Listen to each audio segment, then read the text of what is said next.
Hey everyone. If you're watching this, you've probably seen the title. My husband overheard me say I regret marrying him, he filed for divorce and disappeared. And if you clicked, you're either bracing yourself for a train wreck, or you're looking for a lesson. Believe me, I was the train wreck. And the lesson? It cost me everything. What I'm about to share isn't easy. It's the story of a single, thoughtless sentence that shattered my life, of a mistake I can never undo, and of the agonizing journey I've been on ever since. It's raw, it's real, and it's the hardest thing I've ever had to talk about. But I'm telling it because maybe, just maybe, someone out there needs to hear it. Needs to understand the power of their words, or the quiet desperation that can grow in silence. If this story resonates, if it makes you think, please hit that like button, subscribe to the channel, and share your thoughts in the comments. Your support means more than you know, especially when you're laying your soul bare like this. Before that night, my life with Mark was comfortable. We'd been married for 7 years.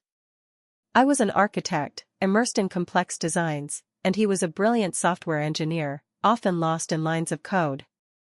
We met in college, fell in love amidst late-night study sessions, and built a life together that, from the outside, looked perfect. We had a beautiful home, shared dreams, or so I thought, and a routine that felt safe. Mark was kind, steady, always there. He was my rock, my quiet anchor in a chaotic world. But somewhere along the way, the passion had dulled. The easy intimacy had been replaced by a comfortable silence. We coexisted more than we connected. I loved him, I truly did. But life had become a series of obligations, and the vibrant spark that once defined us seemed lost under layers of unspoken expectations and unspoken disappointments. The night it happened, I was at my wit's end. A major project at work had gone sideways, a client had been utterly unreasonable, and I felt a crushing weight of professional failure. I'd retreated to the kitchen, nursing a glass of wine, on the phone with my best friend, Chloe. Chloe, ever the sounding board, was trying to cheer me up, asking about my day, about life. And then she asked, innocently, "How are things with Mark? Still the dependable old rock?" That question, at that precise moment, was like a match to dry tinder. All the frustrations, all the unexpressed anxieties about my career, about the quiet complacency of our marriage, about the feeling that my own dreams were slowly being subsumed by our joint life, they all coalesced into a bitter, thoughtless outburst. "Honestly, Chloe," I sighed, running a hand through my hair, my voice dripping with a self-pity I barely recognized, "sometimes I just feel so stuck. So trapped. God, I regret marrying him." The words hung in the air, heavy and poisonous. A wave of instant regret, cold and sharp, washed over me even as they left my lips. It wasn't true. Not truly. It was a fleeting thought, a moment of weakness, a cruel articulation of a deeper, unexamined unhappiness. I immediately wanted to snatch them back, to rewind time. But I couldn't. From the doorway of the kitchen, Mark stood. He must have just come in from his office, silently, as he often did when deep in thought. He wasn't loud, he didn't storm. He just stood there, motionless, his face utterly devoid of emotion, like a mask of ice. His usually warm brown eyes were flat, empty. He looked at me, and I saw something shatter behind their depths. The phone slipped from my hand, clattering to the floor. "Mark," I whispered, my voice choked with terror. He didn't say a word. He didn't yell, didn't cry, didn't even flinch. He just turned, slowly, and walked away. The sound of his footsteps, measured and deliberate, echoing the chasm that had just opened between us. I tried to follow, to explain, to apologize, to beg. "Mark, please. It's not what I meant.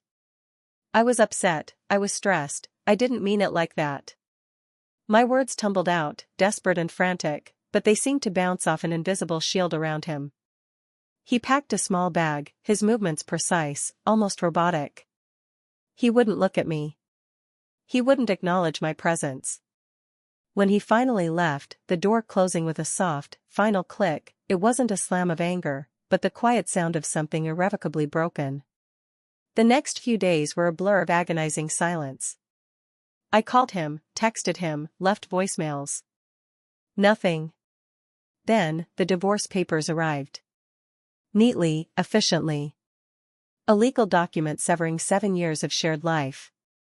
He had filed without a word, without a single argument, without a chance for me to explain, to fight, to salvage.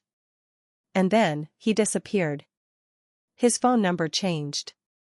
His social media profiles vanished. His family politely but firmly told me they respected his need for space and couldn't share his whereabouts. Mark, my quiet anchor, had simply cut the rope and vanished from my life. The immediate aftermath was a hellish landscape of guilt and loss. My home felt vast and empty. Every corner echoed with his absence, a constant reminder of my casual cruelty. I was consumed by the why. Why did I say it? Was there a deeper truth to it? Had I always felt that way, even unconsciously? The shame was unbearable. I had broken the man I loved with a careless word, and now he was gone, taking with him not just our future, but a part of my past. My initial challenge was just surviving the day. The grief was profound, like a death, but without the closure of a funeral. Friends tried to comfort me, but how do you explain such a colossal, self-inflicted wound? How do you accept sympathy when you feel you entirely deserve the pain? I threw myself into finding him, desperately trying to undo the damage.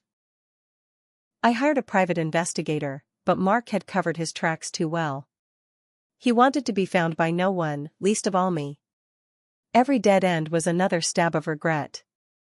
The true resolution didn't come from finding Mark, but from finding myself in the wreckage. I spiraled into depression, then clawed my way out with the help of therapy. My therapist, Dr. Evans, didn't let me off the hook. She pushed me to explore why those words had come out.